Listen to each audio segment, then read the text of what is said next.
The cast of Sons of Anarchy take on even Steven's prodigy, Shia LaBeouf, in Pacific Rim vs. Transformers. Hang tight.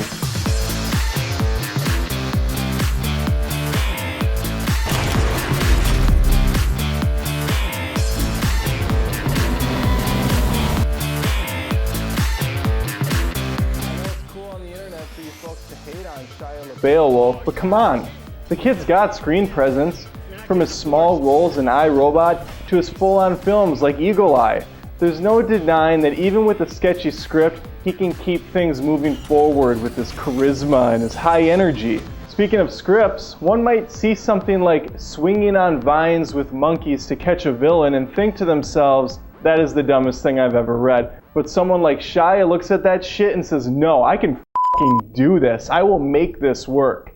The lead in Pac Rim, Pac short for Pacific Rim, doesn't hold up as well in my eyes. It's actor Charlie Hunnam, a mainstay from Sons of Anarchy, playing the exact same character here. There's three things this actor is known for and dominates at. Number one, monotone voice. Check.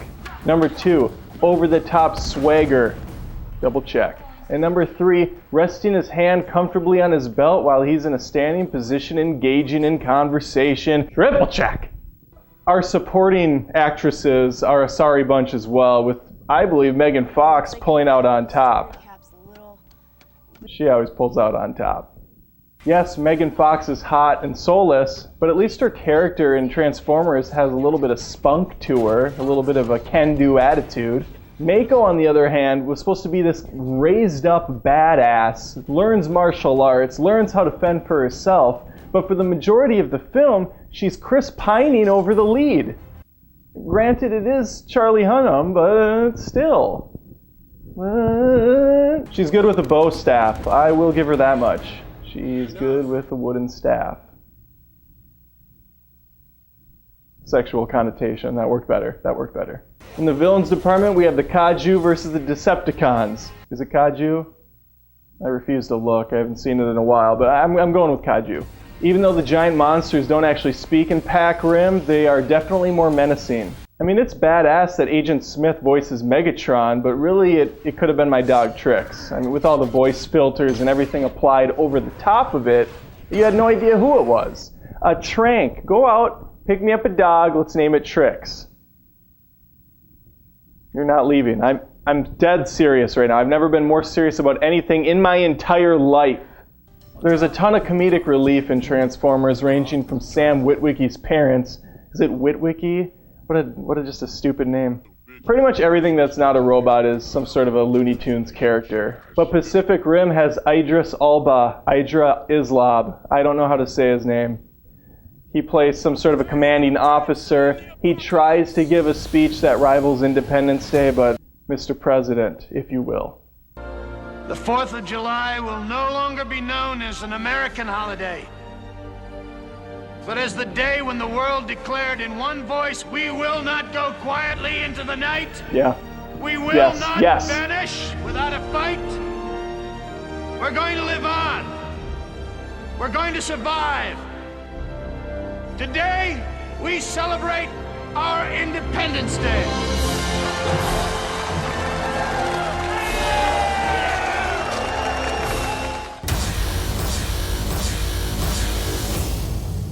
Transformers is built upon one of the dumbest stories in recent memory, but Pacific Rim does a fantastic job of being dumb in pretty much every other area. Pacific Rim has a badass storyline of these giant creatures raising from the depths of the ocean to try to take over our planet, destroying our cities, killing our people. We're forced to build walls and giant mechs to fend them off. How great would that be if that was the entire film and not the first 5-minute opener? Thanks to Michael Bay's ADD style of approach, he never lets things calm down. Transformers is always moving. It's always cranking at an intensity of 1,000,000 miles an hour. Del Toro is one of my favorite directors who of course did Pacific Rim, but I really think he screwed this up in the screenplay department. He should have left that to someone else. Now, I get it. This was a film for his 10-year-old inner child. I appreciate that. I wanted to see that movie, but my 10-year-old child would have been bored out of his mind watching these two lead characters. Now maybe I'm just dick picking, but there's so many stupid things in these plots, I have to point some of them out. Why is Optimus so hell-bent on killing himself? He's constantly asking Sam to put the cube in his chest. For that matter, why did the army decide to have this full-scale attack on the Decepticons in the middle of a populated city instead of on the outskirts somewhere where people won't get hurt? I suppose because there's no Mountain Dew machines there. In what world is building a cement wall better than building giant robots? You're at the edge of your life. You got nothing left to give. Your robot's dead. You're being dragged up into the sky by a giant pterodactyl-like scary motherfucker. What do? Oh, I know. You look down on the console in front of you, see a giant red sword button, and you push it, releasing God upon the planet, slicing that predator in two. Here's my question. Why is that not the primary weapon you start a battle with? Why is that not the priority? Step 1, make sure you're fused with your partner. Step 2, pull out your energy sword that kills things. My name is Optimus Prime, but you can call us Autobots for short. Alright, the effects. Here's where these movies make up all the shortcomings Richard prior to now. Bayformers sets the stage for large-scale battles, and Del Toro takes it to level 10, the maximum amount one can achieve in anything.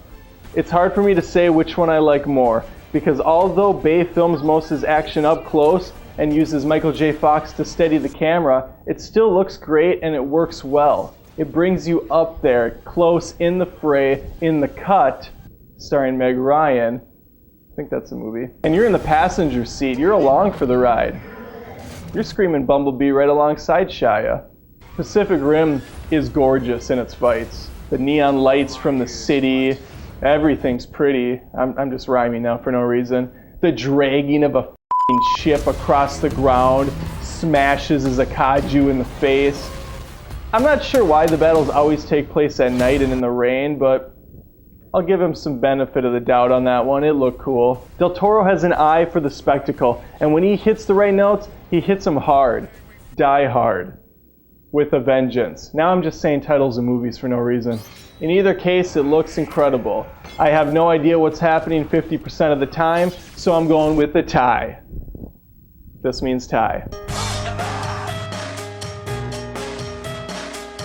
I'm not really sure who's to blame for the fall of Linkin Park's music. Part of me thinks it is Transformers. But even though I'm not happy with the band, the song What I've Done is pretty great. It works well in Transformers. It was cool in all the trailers. It was sweet to hear it bust out at the end of the film. I think Michael Bay uses the same music in every single movie he's ever done. It's always some inspirational, heroic thing, usually accompanied by fighter jets flying over with streams of American flag confetti falling from the sky. Pacific Rim has pretty badass sounds. I don't remember a lot of music in that one either. A lot of dubstep type noises, a lot of that's exactly how they sound. I'm pushing Transformers again in this category, mainly because they got Peter Cullen, who did the voice of the original Optimus Prime, to come back. And you know what? It'd be an Optimus crime if I didn't acknowledge that fact. If you would have told me when I started this feud that I was going to be siding with Transformers, I would have said, yeah, you're right, I am. Because it's better. Pacific Rim had all the ingredients for this badass movie. And while to most it does achieve that level, that standard they wanted, I wanted more. I wanted more than meets the eye. Whatever, I've said my piece, now it's your turn. Go to the comments. Leave some notes. Let me know what you thought about Transformers, what you thought about Pacific Rim. And remember, this is more than just reviews. This is Movie Feuds.